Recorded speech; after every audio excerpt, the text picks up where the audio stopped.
ब्रह्म राम ते नाम बड़ा वरदायक वरदान। रामचरित शतकोटि लिय महेश जी अजान।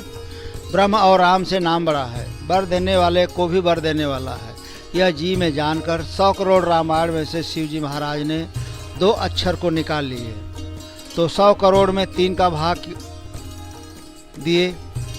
तो क्यों 3 का भाग दिए और संख्याओं का भाग नहीं दिए? इसलिए कि तीनों लोकवासी शिव जी से रामायण मांगी थी, क्योंकि शिव जी महाराज त्रिलोकी के गुरु हैं। तुम त्रिभुवन गुरु वेद बखाना, इसी से तीनों लोकवासी शिव जी से रामायण मांगी थी। तीनों लोकवासियों के लिए शिव जी ने 3 का भाग दिया। तो 3 का भाग देने से 1 करोड़ बचा, फिर 3 का भाग देने से 1 श्लोक बचा जिसके 32 अक्षर होते हैं। उसमें भी 3 का भाग दिए तो केवल 2 अक्षर रकार मकार बचे। वही शिव जी ने सार जानकर ग्रहण किया और वह भाग देवलोक, पाताल लोक और मुनिजनों के पास गया। राम हमार हवै सचराचर में, नहीं मानु तो यो लख लीजय। नाम के अक्षर 4 गुण कै, पुनि 5 मिलाय के 2 गुण की जय। 8 भाग दिए रघुनाथ बचय, जुग अंक तहाँ मन दीजय। मोह में राम है तोहु में राम है, खड्ग में राम है खंभ सुनी जय। राम चराचर में व्याप्त है, अगर नहीं मानते हैं तो यो लिखिए। अगर 4 अक्षर का नाम है तो 4 गुण कीजिए, 4 चौका 16 हुआ। पुण्य 5 मिलाए, 16 5 21 हुआ। तो फिर 2 गुण कीजिए, 21 दूना 42 हुआ। तो फिर 8 का भाग दिए रघुनाथ बचे, तो 8 पचे 40, 2 शेष राम बचा। तो वही सब बाणों पर ऐसे भी देखें शिव जी कह रहे हैं, हरे व्यापक सर्वत्र समाना, प्रेमत प्रगट हो ही मैं जाना। देश काल देशे विदेशे हूँ माही, कहूँ सो कहाँ जहाँ प्रभु नाही। अग जग मैं सब रहित विरागे, प्रेमत प्रभु प्रगट जे मियागे। ईश्वर तो सब जगह समान रूप से व्याप्त हैं। कौन सी ऐसी जगह है जहाँ वह ईश्वर नहीं है? वह ईश्वर तो चराचर में व्याप्त होते हुए भी वह ईश्वर सबसे रहित हैं, परे हैं, क्योंकि उस ईश्वर के ऊपर किसी तरह का न कोई बंधन है, न किसी का कोई दबाव है, न किसी का कोई प्रभाव है। वह तो बिल्कुल स्वतंत्र है।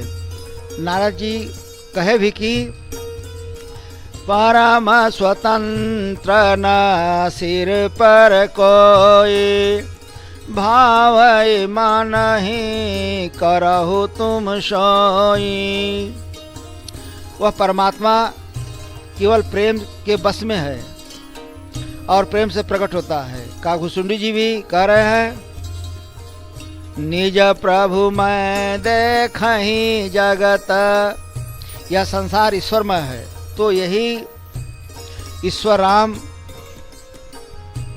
सब बाणों पर एक छात्रु एक मुकुटमणि, सब बारनन पर जो, तुलसी रघुवर नाम के बरन विराजत दो। तो जो शेष 2 राम नाम बचा है, तो वही राम नाम के दोनों अक्षर, एक रकार छत्र रूप से और दूसरा मकार मुकुटमणि बिंदु रूप से सब अक्षरों के ऊपर है। तो उसी राम नाम को कह रहे हैं, समुझत सरेस नाम अरुणामी, प्रीति परस पर प्रभु अनुगामी। नाम रूप दुई स उपाधे अकथयनादे सुसामुझि साधे को बड़ छोट कहत अपराधो सुनि गुण भेद समुझी है साधु। वैसे तो समझने में नाम और नामी बराबर है, परस्पर प्रीत करने वाले हैं। ये दोनों आपस में एक दूसरे से प्रेम करने वाले हैं, प्रभु के पीछे सेवक के समान गमन करने वाले चलने वाले हैं, स्वामी सेवक के समान चलने वाले हैं। नाम और रूप यह दोनों ईश्वर की माया है। नाम और रूप उस नामी रूपी ईश्वर की उपाधि है, पदवी है। नाम और रूप अकथ है, अनादि है, ऐसा श्रेष्ठ बुद्धिमान कहते हैं। नाम और रूप यह दोनों ईश्वर के समीप पहुंचा देते हैं, ईश्वर की प्राप्ति करा देते हैं। अब नाम और रूप में किसको छोटा कहा जाए, किसको बड़ा कहा जाए, वैसे तो ये दोनों कहने में नहीं आते। इसको तो ज्ञानी जन ही जानते हैं। जैसे इसको समझने के लिए कह रहे हैं, इसको लोक व्यवहार के द्वारा समझा जाए। जैसे हम ही लोग हैं, तो हम लोगों के शरीर में परमात्मा तो ही आत्मा रूप से बैठा है। तो अब बताइए कि का उपाधि पदवी है कि नहीं। इसी तरह उस परमात्मा का नाम और उस परमात्मा का रूप, उस परमात्मा की पदवी है। क्योंकि उस परमात्मा का 10 अवतार बताया गया है, परमात्मा को 10 नहीं बताया गया है, 10 अवतार बताया गया है। तो 10 अवतार के हिसाब से नाम और रूप बदला कि नहीं बदला। इसी से नाम रूप को उपाधि पदवी बताया जा रहा है। नाम और नामी का आपस में बड़ा प्रेम है। समुझत सरेस नाम अरुनामी प्रेति परस पर प्रभु अनुगामी। स्वामी सेवक की तरह चलते हैं। कैसे? जैसे हम ही लोगों को कोई जब बुलाता है तो हम लोग जब जाते हैं तो आत्मा के ही वजह से नाम है। जब नाम जाता है तो नामी आत्मा भी जाती है, अनायास जाता है। यही आपस का परस्पर प्रेम है कि नामी के बिना नाम नहीं रह पाता है। इसी तरह स्वामी सेवक के तरह गमन करते हैं। अब देखें कि को बड़ छोट कहत अपराधो।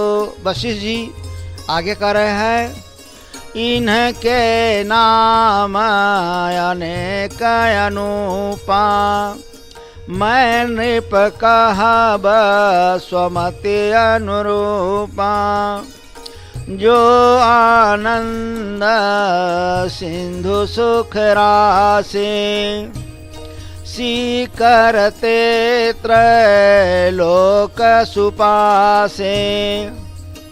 सो सुख धाम राम अस नामा अखिल लोक दायक विश्रामा। इनके उपमा रहित अनेक नाम हैं। वशिष्ठ जी कहते हैं कि मैं अपने मति के अनुसार कहता हूँ, जो आनंद के समुद्र सुख की रास हैं, इन्हीं के सीकरते त्रैलोक्य का सुपास सुंदर पास सुख होता है। सीकर उन कणों को कहते हैं जो सीख को जल में डुबोकर धरती पर पटकने से जो जल के कण उड़ते हैं। सो ऐसे सुख का धाम, ऐसा जिसका धाम है, उनका नाम राम है और ये संपूर्ण लोक को विश्राम देने वाले हैं। नारद जी भी यही कहते हैं। तब नारद बोले हर्षाई असबर मांगऊं करऊं ढिठाई। यद्यपि प्रभु के नाम अनेका श्रुते कह अधिक एक ते एका। राम सकल नामन ते अधिका, हो नाथ अघ खग गण बधिका। तब नारद जी प्रसन्न होकर बोले कि ऐसा वर मांगता हूँ, ढिठाई करता हूँ, जबकि प्रभु के अनेकों नाम हैं, वेद एक से एक बढ़कर अधिक कहता है, परंतु हे नाथ, राम के नाम सब नामों से बढ़कर अधिक पाप रूपी पक्षियों के लिए बधिक के समान हो। तो यहाँ गुणों के आधार पर नाम रखा गया। तो कौन सा गुण? आनंद के समुद्र, सुख की रास, सुख के धाम और अखिल लोक को विश्राम देने का गुण है। तो इन गुणों के आधार पर श्री राम नाम रखा गया, क्योंकि जब इस नाम को लिया जाएगा, नाम को पुकारा जाएगा, तो यह नाम उस गुणों को ही जागृत करेगा। जैसे हम ही लोगों का नाम है और हम लोग करीब हम सकल हैं और तमाम लोग हो, तो आखिर कैसे बुलाया जाएगा? तो इस संसार की व्यवस्था चलाने के लिए यह सब विधान बनाया गया है। तो इस व्यवस्था के तहत नाम के आधार पर जब कोई बुलाता है तो हम नाम के आधार पर जान लेते हैं कि हम ही को बुला रहा है, और वह अनजान आदमी भी जान लेता है कि फला आदमी यही है। हमने जो गुरुजी से सुना है वही कह रहा हूँ, हो सकता है कि ठीक से न कहने आता हो, तो यह समझने के लिए कहा जा रहा है। जबकि हम नाम नहीं है, फिर भी नाम के आधार पर ही नाम का भेद करते हैं। इसी से नाम को उपाधि कहा गया है, रूप को भी उपाधि कहा गया है। उसी का प्रसंग है कि मनु शतरूपा दोनों स्त्री पुरुष नैमिषारण्य में जाकर 12 अक्षर के श्रेष्ठ मंत्र को प्रेम से जपने लगे। तो कौन सा मंत्र? ओम नमो भगवते वासुदेवाय। इन्हीं मंत्रों का जप करने लगे और इन्हीं के निमित्त शाक फल का भोजन करके तप करने लगे। पुनि हरि हेतु करन तप लागे, वारे आधार मूल फल त्यागे। तो सब कुछ छोड़कर केवल वायु के ही सहारे रहने लगे।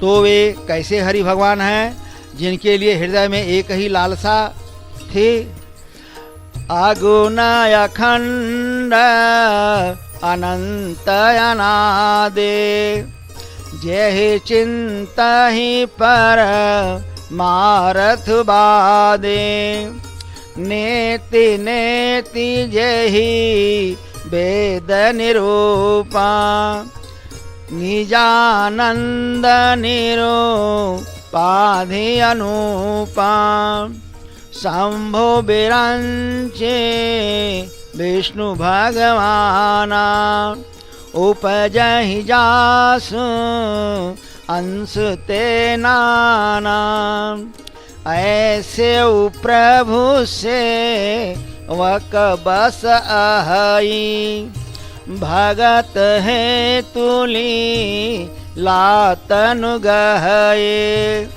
जो यह बचन सत्य श्रुति भाषा, तो हमार पूजहि अभिलाषा। जो ब्रह्म गुण रहित खंड रहित, जिसका अंत नहीं, जो अनंत है, अनादि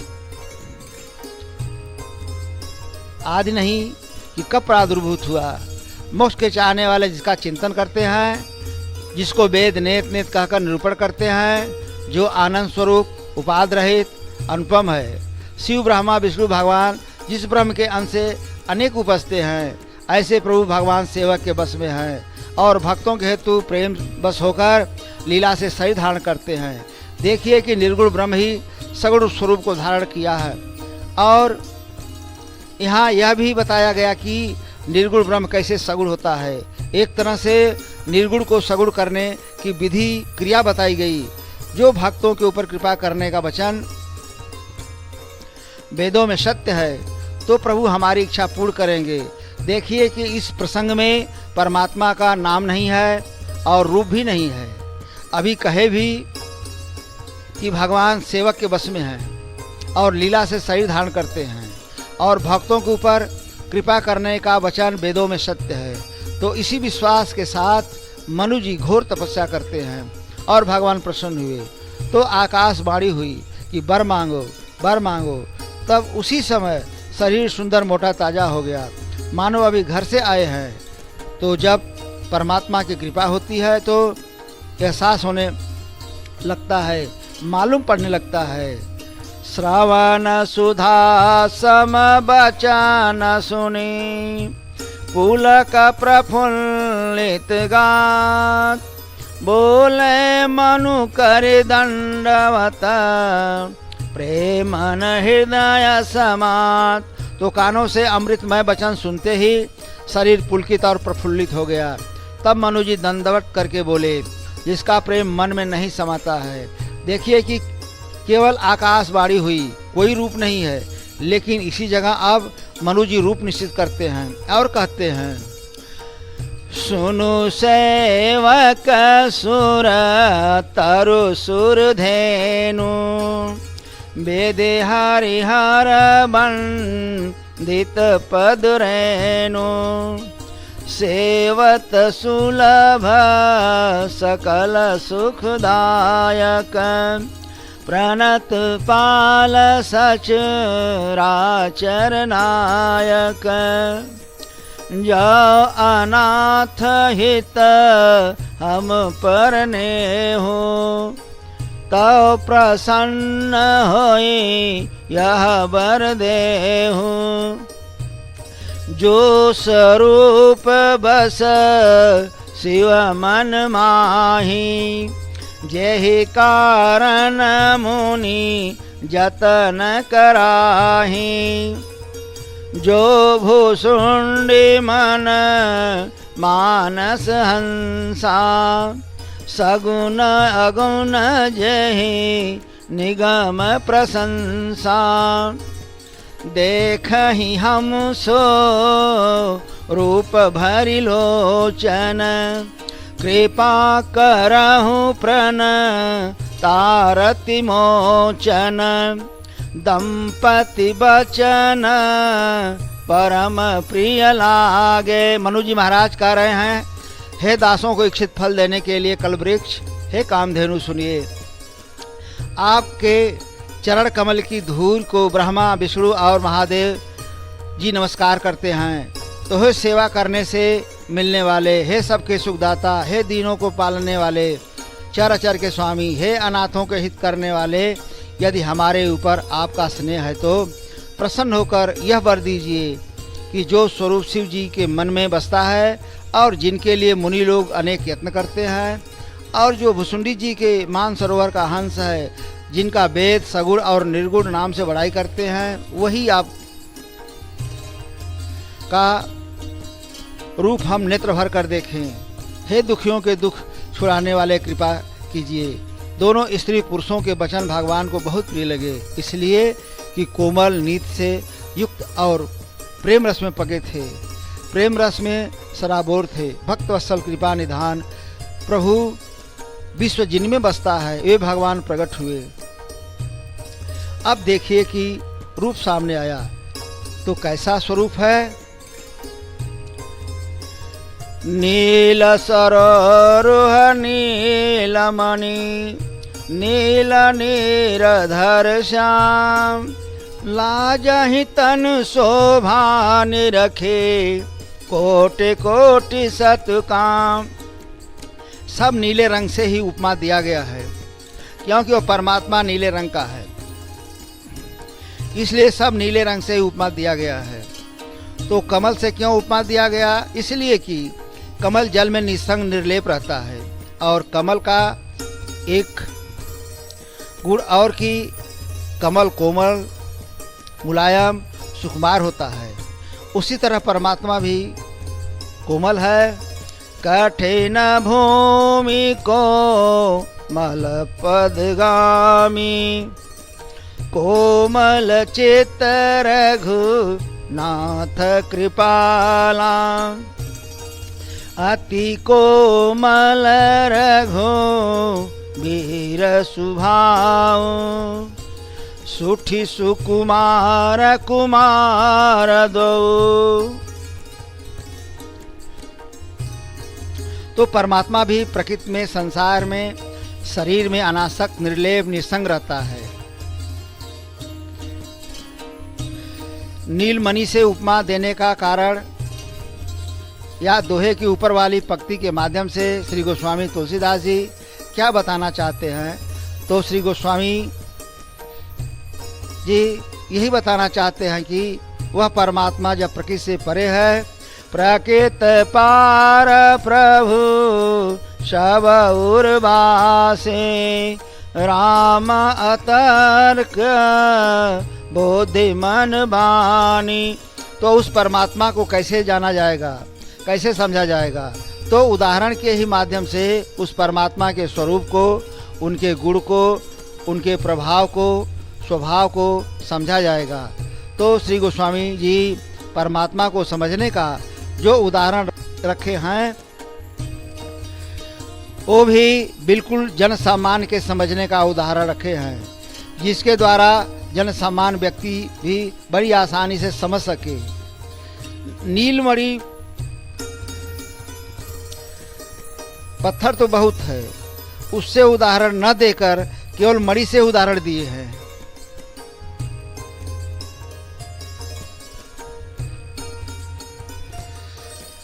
क्योंकि मणि में सहज प्रकाश होता है और मणि के प्रकाश के ऊपर किसी प्रकार का बाधा काम नहीं करता है, किसी का प्रभाव भी नहीं पड़ता है। जल और वायु के प्रभाव से मणि का प्रकाश प्रभावित नहीं होता है। यह प्रकाश का गुण अन्य पत्थरों में नहीं होता है और मणियों में भी केवल नीलमणि से। क्योंकि वह परमात्मा में नीले रंग का हल्का मणि की तरह प्रकाश होता है और मणि में सहज प्रकाश होता है।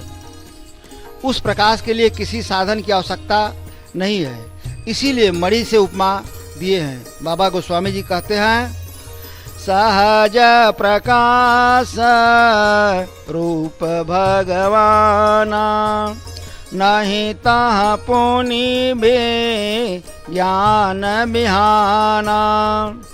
सहज प्रकाश रूप दिन राते, नहीं तह चाहिए दिया घृत बाते।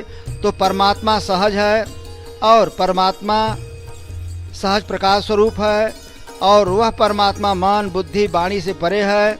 जब वह परमात्मा मन बुद्धि वाणी से परे है तो उस प्रकाश को कैसे व्यक्त करेंगे और कैसे समझेंगे?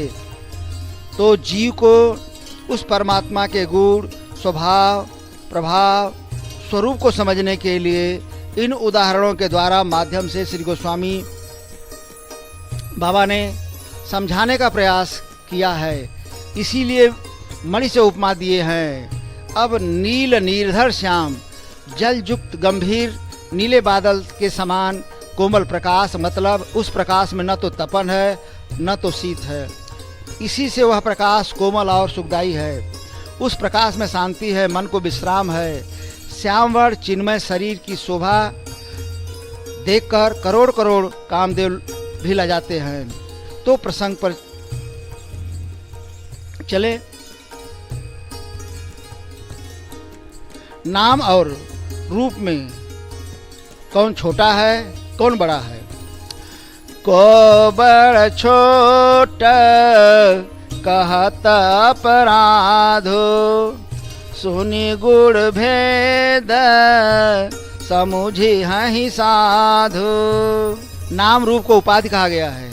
नाम और रूप ये दोनों अकथ हैं, जो कहने में न आवे, अनादि, जिसका कि आदि अंत ही नहीं है, लेकिन सुंदरमति से समझने में आता है।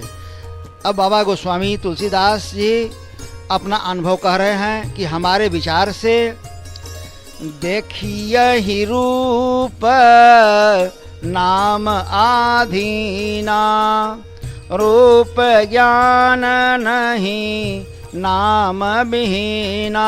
बाबा गोस्वामी जी कह रहे हैं कि बड़ा नाम है या नामी, इसमें बड़ा छोटा कहने से दोष होगा। साधु समाज गुरु को सुनकर छोटे बड़े का भेद समझ लेंगे। विचार करके देखा जाए तो रूप नाम के अधीन है, क्योंकि नाम के बिना रूप का ज्ञान नहीं होता। कैसे? आगे श्री गोस्वामी जी कह रहे हैं, रूप विशेष नाम बिनु जाने, करत लगत न परहि पहचाने। रूप विशेष नाम के बिना जाने यदि हाथ में भी वस्तु हो तो पहचानी नहीं जाती, क्योंकि पहचान तो नाम से ही होता है। इसको समझने के लिए लोग व्यवहार में भी देख सकते हैं, क्योंकि वस्तु तो हाथ में है, लेकिन बिना नाम जाने उसे कैसे जानेंगे? बिना नाम का उसका परिचय किस नाम से देंगे? बिना नाम का उसको कैसे व्यक्त करेंगे? इसी बात को समझने के लिए अभी अभी ऊपर मनु जी का ही प्रसंग कहा गया है। फिर भी देखिए मनु शत्रुपा का प्रसंग कि मनु जी कहते हैं, जो ब्रह्म गुण रहित खंड रहित, जिसका आदि अंत नहीं, मोक्ष के चाहने वाले, जिसका चिंतन करते हैं, जिसको वेद नेत नेत कहकर निरूपण करते हैं, और जिसके अंश से अनेक ब्रह्मा विष्णु तथा शिव उत्पन्न होते हैं, ऐसे भगवान सेवक के बस में होकर लीला से शरीर धारण करते हैं। यह बात मनु जी महाराज ऋषि मुनियों के द्वारा तथा वेदों के माध्यम से सुने थे, जानते थे। परमात्मा के नाम का वर्णन सुने थे, न कि परमात्मा के रूप को देखे थे। और नाम को सुमिरते ही उस परमात्मा से बारी होती है, तब फिर रूप का चयन करते हैं और उसी के अनुसार आने पर तुरंत पहचान लेते हैं और रूप को देखकर लुभा जाते हैं। माता सबरी का भी प्रसंग कि माता सबरी अपने गुरुजी से नाम रूप की कथा सुनी थी, न कि गुरुजी के माध्यम से रूप देखी थी। इतना आशीर्वाद जरूर था कि वह परमात्मा तुम्हारे यहाँ जरूर आएगा। और जब परमात्मा माता सबरी के आश्रम पर पहुँचते हैं तो माता सबरी पहचान लेती है। इसीलिए इसी बात को श्री गोस्वामी जी कह रहे हैं, सुमीरिय नाम रूप बिनु देखे, आवत हृदय स्नेह विसेखे। रूप को बिना देखे ही नाम का स्मरण करे तो वह हृदय में भासने लगता है और उस नामी के प्रति प्रीत अधिक होती है। समझने के लिए जब मनु जी महाराज कठिन तपस्या किए तब ईश्वर ने प्रभु सर्वज्ञ दास निज जानी, गति अनन्यता पसरने पुरानी, मागु मागु बरो भय न भवानी, परम गंभीर कृपामृत सानी, मृतक जियावनी गिरा सुहाई, श्रावण रंध होई उर जब आए। सर्वज्ञ ईश्वर ने राजा रानी को अपना अनन्य भक्त निज दास जानकर कृपा रूपी अमृत से सनी हुई। तब परम गंभीर आकाशवाणी की कि वर मांगो वर मांगो। ऐसी आकाशवाणी जो मुर्दे को भी जीवन दान देने वाली जब कानों से होकर हृदय में आई तो उसका असर शरीर पर पड़ा और पड़ता भी है। कैसे? हृष्ट पुष्ट तन भय सुहाए, मानहु अब ही भवन ते आए। तो राजा रानी का जो शरीर था आस्थि मात्र होई रहे शरीरा, वो शरीर हिष्ट पुष्ट हो गया कि मानो अभी घर से आए हैं। इसी तरह से नाम का प्रभाव पड़ता है। अब सुतीक्षण जी का प्रसंग देखें। मुनि अगस्त्य कर शेष्य सुजाना, नाम सुतीक्षण रति भगवाना, मन क्रम बचन राम पद सेवक, सपन हुआन भरोशन देवक प्रभु आगमनु श्रवण सुनि पावा करत मनोरथ आतुर धावा हुई है सुफल आज मम लोचन देखी बदन पंकज भव मोचन निर्भर प्रेम मगन मुनि ज्ञानी कही न जाई सो दशा भवानी। एक अगस्त ऋषि का चतुर शिष्य जिसका नाम सुतीक्षण रघुनाथ जी का बड़ा प्रेमी मन वचन कर्म से श्री रघुनाथ जी के चरण कमलों का सेवक और अन्य देवताओं का स्वप्न में भी भरोसा न करने वाला था, प्रभु का आगमन सुनकर के मनोरथ करता हुआ व्याकुल होकर दौड़ा कि आज संसार के भयनाशक कमल समान श्री रघुनाथ जी के मुख का दर्शन करके मेरे नेत्र सफल होंगे। शिव जी कहते हैं, हे पार्वती, ज्ञानी मुनि अत्यंत प्रेम में मग्न हो गए। यह दशा कहीं नहीं जाती। कौन सी दशा है? देशे और विदिशा पंथ नहीं सूझा को मैं चलाऊं कहाँ नहीं बूझा कबहू क फिरी पाछे पुनि जाई कबहू क नृत्य करई गुण गाई अविरल प्रेम भगते मुनि पाई। सुतीक्षण मुनि को दिशा और विदिशा, दिशाओं के कोण को विदिशा कहते हैं। तो मुनि को विदिशाओं में भी मार्ग दिखाई नहीं देता कि मैं कौन कहाँ जाता हूँ, क्योंकि प्रेम में इतना निमग्न है कि कुछ समझ नहीं पाते। कभी पीछे को चले जाते हैं, कभी गुण गाकर नृत्य करते हैं, और यही प्रेम की एक स्थिति है। तो सुतीक्षण मुनि ने श्री रघुनाथ जी की अविचल प्रेम भक्ति पाई और इस दशा को श्री रघुनाथ जी प्रभु देखें तरु ओट लुकाई अतिशय प्रीति देखी रघुवीरा प्रगटे हृदय हरन भव भीरा। सुतीक्षण जी की प्रेम की दशा को वृक्ष की ओट से छिपकर देख रहे हैं। फिर अधिक प्रेम देखकर संसार के दुख को दूर करने वाले, आवागमन के भय को हरने वाले श्री रघुनाथ जी मुनि के हृदय में प्रकट हो गए। नाम निरूपण नाम जतन ते सो प्रगटत जिमी मोल रतन ते। नाम के यथार्थ स्वरूप, महिमा, रहस्य और प्रभाव को जानकर नाम का जतन करने से, जप रूपी साधन करने से वही निर्गुण ब्रह्म ऐसे प्रकट हो जाता है जैसे रत्नों के जानने से उसका मूल्य दाम भिन्न भिन्न प्रसंगों के माध्यम से भाव व्यक्त किया जाता है। अब देखिए कि देवताओं के भी सभा में भगवान शिव जी कह रहे हैं, जाके हृदय भगति जसि प्रीति प्रभुतः प्रगट सदा ते ही रीति। जिसके हृदय में जैसी भक्ति और प्रीति है वहाँ प्रभु जी उसी भाव के अनुसार प्रकट होते हैं। यही सदा की रीति है। अब मूल प्रसंग पर चले।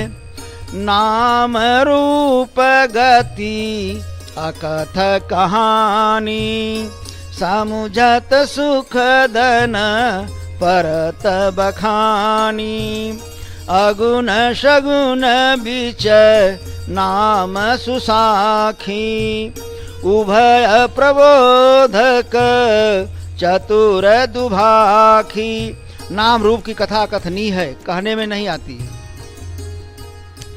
पर समझने में सुखदायी है, पर कही नहीं जाती।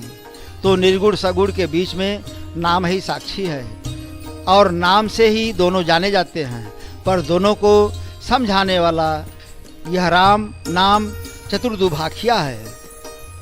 राम शब्द रमने वाला और रमाने वाला का अर्थ देता है। रमने वाला निर्गुण और रमाने वाला अर्थ सगुण का प्रबोधक है। इसके भाव को अन्य प्रसंगों के माध्यम से हम समझ सकते हैं। पंचवटी में भगवान श्री राम जी जानकी जी से कहते हैं कि मैं कुछ ललित नरलीला करूँगा और तुम अग्नि में निवास करो, जब तक मैं निशाचरों का नाश न कर लूँ। तब जानकी जी ठीक अपनी जैसी ही छाया रखकर अग्नि में समा गई। तो उसी छाया रूपी जानकी का रावण हरण करता है। तो यह जो कुछ हुआ यह तो श्री राम जी की इच्छा से ही हुआ। तो क्या भगवान श्री राम जी को कष्ट है? सब कुछ जब जान ही रहे हैं तो कष्ट कहाँ है? फिर भी यही स्थिति है रमने वाले निर्गुण ब्रह्म की। अब रमाने वाले सगुण की क्रिया को देखें कि जानकी जी के हरण के बाद भगवान श्री राम जी आश्रम देखी जानकी ना भय विकल जस प्राकृत दीना। बिल्कुल साधारण मनुष्य की तरह, मतलब जब जीव प्रकृति पंचभूत माया शरीर के गुणों में आसक्त होने पर अपने सहज स्वरूप चेतन अमल अविनाशी सह सुख की रास को भूल जाता है, तब क्या करता है? तब तो यह जीव का धर्म बरतने लगता है। हर्ष विषाद ज्ञान अज्ञान जीव धर्म मित अभिमाना। विनय पत्रिका में जीव जब ते हरिते बिलगान तब ते देह गेह निज जान माया बस स्वरूप बिसराय तेहि भ्रम ते दारुण दुख पायो। तो भगवान श्री राम जी को लक्ष्मण जी के अनेकों प्रकार से समझाने के बाद भी क्या करते हैं? पूछत चले लता तरुपाती। और किससे पूछते हैं? आगे देखें। हे खग मृग है मधुकर श्रेणी तुम देखी सी तामृग नैनी सुनु जान की तो ही बिनु आयु हर्ष सकल पाई जनुराजु किमि सही जात अनख तो ही पाही प्रिया बेगी प्रगट सिकस नाही यही विधि खोजत बिलपत स्वामी मनहु महावीर ही अति कामी। हे खाग मृग पशु पक्षियों, हे भौरों, चूँकि ये सब हर जगह विचरण करने वाले जीव हैं, तो इनसे पूछते हैं कि तुमने सीता को देखा है? और कहते हैं सुन जानकी तेरे बिना ये सब ऐसे प्रसन्न है जैसे राज मिल जाए। हे प्रिय, शत्रु की प्रसन्नता तुमसे कैसे सही जाती है? शीघ्र क्यों नहीं प्रकट होती? स्वामी श्री रामचंद्र जी विलाप करते हुए खोजते हैं। तो जैसे महाविरही अतिकामी पुरुष यही रमाने वाला सगुण का प्रबोधक है, फिर एक रस रहने वाले निर्गुण ब्रह्म को लखा रहे हैं कि वह रमने वाला निर्गुण ब्रह्म पूर्ण काम है। कोई कामना नहीं, चाह नहीं, इच्छा नहीं, फिर भी जानकी जी को खोज रहा है। पेड़ पौधों लता पाती खग मृग भौरों से पूछ रहा है कि तुम में से किसी ने जानकी को देखा है? और राम सुख राशि, सुख की रास है, कोई दुख नहीं, फिर भी बिलपत स्वामी मनहु महावीर ही अति कामी। जैसे कोई महाविरही और अत्यंत महाकामी पुरुष की तरह रोते हुए जानकी जी को खोज रहा है। इसके माध्यम से बताया गया कि एक महाविषयासक्त पुरुष की क्या स्थिति बनती है, या महाविषयी पुरुष इस स्थिति तक उतर सकता है, जबकि श्री राम जी को कोई दुख नहीं है, क्योंकि श्री राम जी तो पहले ही जानकी जी को अग्नि में प्रवेश करा चुके हैं। वो तो माया की जानकी हैं जिसको रावण ले गया है, इसीलिए श्री राम जी को कोई दुख नहीं है। अज अविनाशी, अजन्मा है, कभी जन्म लेता ही नहीं है। अविनाशी, कभी उसका नाश होता ही नहीं है। किसी भी साधन से, किसी भी क्रिया से उसका नाश नहीं होता। नैनम छिन्दन्ति शस्त्राणि नैनम दहति पावकः न चैनम क्लेद्यन्त्यापो न शोषयति मारुतः अच्छेद्यो अयं दाह्यो अयं क्लेद्यो अशोष्य एव च नित्यः सर्वतः अस्थाणुर्चलो अयं सनातनः। न शस्त्र काट सकते हैं, न आग जला सकती है, और न जल गला सकता है, और न वायु सुखा सकता है, और न उड़ा सकता है। वह अछेद्य है, अदाह्य, अक्लेद्य और निसंदेह अशोष्य है। वह नित्य सर्वव्यापी, अचल स्थिर रहने वाला और सनातन है।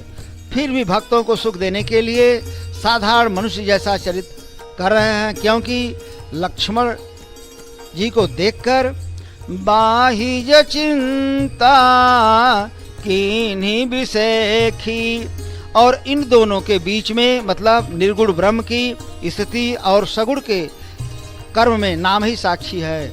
अब हम आगे देखें कि श्री गोस्वामी जी आगे क्या बता रहे हैं। राम नाम मणि दीप धरो जीह दे हरिद्वार तुलसी भीतर बाहर हूँ जो चाहसी उजियार। तो श्री गोस्वामी जी अपने को ही कह रहे हैं कि हे तुलसी, जो भीतर बाहर उजाले की इच्छा हो तो श्री राम नाम के मणि रूप दिए को जिह्वा रूपी देहरी के द्वार पर रखनी चाहिए। मणि इसलिए कहा कि उसमें वायु बाधा नहीं कर सकती। तो इसी नाम का आधार चारों भक्तों को बता रहे हैं। नाम जी है जपी जागहि जोगी बिरति बिरांची प्रपंच वियोगी ब्रह्म सुख ही अनुभव ही अनुपा अकथ अनामय नाम रूपा जाना चाहि गूढ़ गति जेऊ नाम जी है जपी जानहि तेऊ साधक नाम जपहि लय लाए हो ही सिद्ध यानी मादिक पाए जपहि नाम जन आरत भारी मिटहि कुसंकट हो ही सुखारी राम भगत जग चारि प्रकारा सुकृति चारियु अनघ उदारा चहु चतुर कहूँ नाम आधारा ज्ञानी प्रभु ही विशेष प्यारा चहु जुग चहु श्रुति नाम प्रभाव कलि विशेष नहीं आन पाऊँ। योगी लोग जिह्वा से नाम जप कर सिद्ध हो जाते हैं। जो ब्रह्मा के प्रपंच को छोड़कर वैराग धारण करते हैं वे सब अनुपम ब्रह्म सुख का अनुभव करते हैं।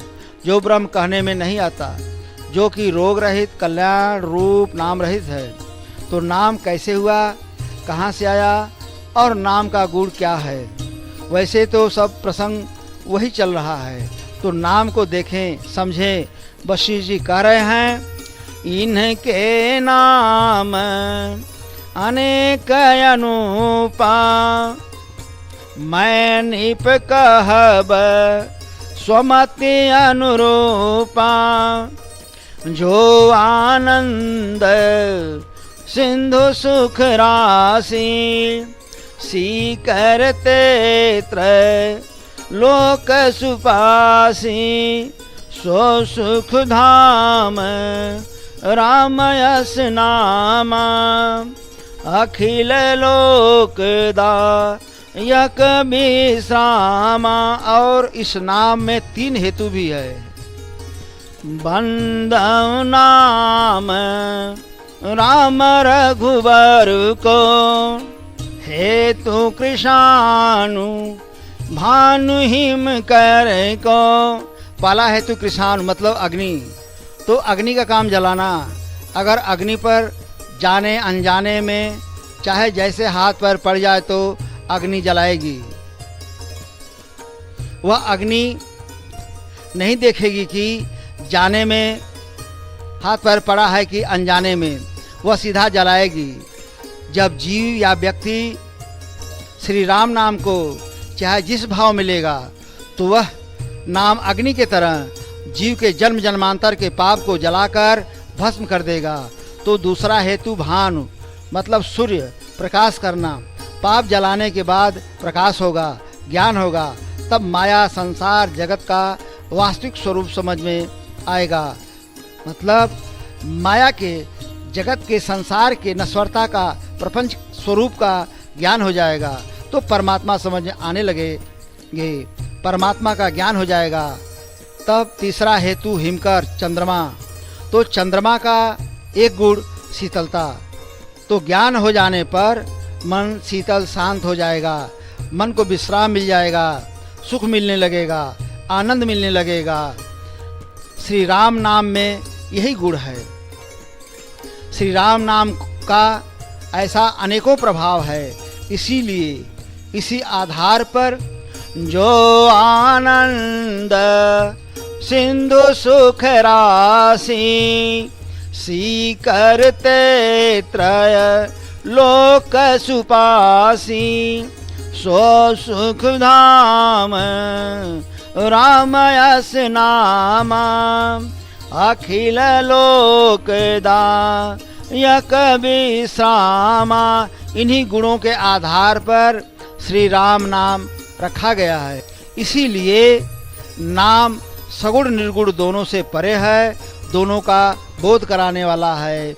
इसी से श्री गोस्वामी जी कह रहे हैं, अगुण सगुण बीच नाम सुसाखी, उभय प्रबोधक चतुर दुभाखी। तो नाम को भक्त जिस भाव में लेता है, श्री राम नाम भक्त के भाव के अनुसार सगुण का दर्शन करवाता है, सगुण का बोध कराता है और निर्गुण का अनुभव करवाता है। और एक श्री राम नाम 4 तरह के भक्तों को उनके अलग अलग उद्देश्य की प्राप्ति करा रहा है। उसी नाम को योगी लोग जीवा से जप कर सिद्ध हो जाते हैं। जो भक्त ब्रह्मा के प्रपंच को छोड़कर वैराग्य को धारण करते हैं, वे लोग अनुपम ब्रह्म सुख का नाम के प्रभाव से अनुभव करते हैं। दूसरा, जो भक्त संसार के गुण गति को जानना चाहते हैं, वे नाम का ही जप करते हैं। जो साधक मन लगाकर नाम जपते हैं, उनको अरिमादिक सिद्धियां प्राप्त होती हैं और वे सिद्ध हो जाते हैं। जो कोई भी किसी भारी दुख में नाम को जपते हैं, उनके दुख मिट जाते हैं और वे सुखी हो जाते हैं। श्री राम के भक्त जगत में 4 प्रकार के होते हैं, ज्ञानी, जिज्ञासु, साधक, आर्त। ये चारों पुण्यात्मा, पाप रहित और उदार होते हैं। चारों तरह के चतुर्भक्तों को नाम का ही आधार है। इसमें ज्ञानी भक्त प्रभु को विशेष प्यारा है, क्योंकि ज्ञानी अपने को संभाल लेता है और चारों युगों में, चारों वेदों में, तीनों काल में नाम का प्रभाव प्रकट है। खास करके कलयुग में दूसरा कोई उपाय नहीं है। नहीं कलिकर मन भगति विवेक, राम नाम अवलंबन को। क्योंकि युग के प्रभाव से कर्म, धर्म, भक्ति, ज्ञान एक कुछ नहीं रह जाएगा। इसलिए कलयुग में केवल एक नाम का ही आधार रह जाएगा। इसलिए नाम के सिवा दूसरा कोई उपाय नहीं है। आगे बाबा जी क्या कह रहे हैं, प्राण भय ते ही सुत परमाता, प्रीति करई नहीं पाछिल बाता। मोरे प्राण तनय सम ज्ञानी, बालक सुत सम दासय मानी। जनहि मोर बल निज बल ताहि, दुह कह काम क्रोध रिपुआहि। यह विचारी पंडित मोहि भजहि, पायहु ज्ञान भगति नहीं तजहि। श्री राम जी नारद जी से कह रहे हैं, वही पुत्र मतलब वही शिशु भक्त जब बड़ा ज्ञानवान हो जाता है तब माता पिछली से प्रीत मतलब शिशु वाली प्रीत नहीं करती। ऐसे ही जो ज्ञानी हैं वे हमारे बड़े बेटे के समान हैं, क्योंकि वे अपने को संभाल लेते हैं। अब उनको हमारी ज़रूरत नहीं है, लेकिन जो अमानी मतलब मान रहे दास छोटे बालक के समान हैं। श्री राम जी कह रहे हैं कि हमारे जो छोटे बालक हैं उन्हें हमारा बल है, वे हमारे सहारे हैं, और जो ज्ञानी बड़े बेटे हैं उनको अपना बल है। काम क्रोध रूपी शत्रु दोनों के पास घात करने को खड़े रहते हैं, घात करने के ताक में खड़े रहते हैं। इस बात को विचार कर, इस बात को समझकर पंडित जो चतुर हैं, विवेकी हैं, समझदार हैं, हमारा भजन करते हुए ज्ञान पाकर भी सुरक्षा की दृष्टि से भक्ति को नहीं त्यागते हैं, और चारों भक्तों को चारों युगों में और चारों वेदों में नाम का प्रभाव प्रकट है। कलयुग में विशेष करके और दूसरा उपाय नहीं है। सकल कामनाहीन जे राम भगति रस लीन, नाम सुप्रेम पीयूष हृदय, तीनहु किए मन मीन। चारों भक्तों में जो संपूर्ण कामनाओं से हीन मतलब इच्छा रहित होकर श्री राम भक्ति के रस में लीन होकर श्री राम के प्रेम रूपी अमृत कुंड में अपना मन मीन बना रखा है, मतलब नाम से क्षण भर भी अलग नहीं है, तो नाम का ही निरूपण है जो कि निर्गुण और सगुण दोनों का प्रबोधक है। शेष अगले में।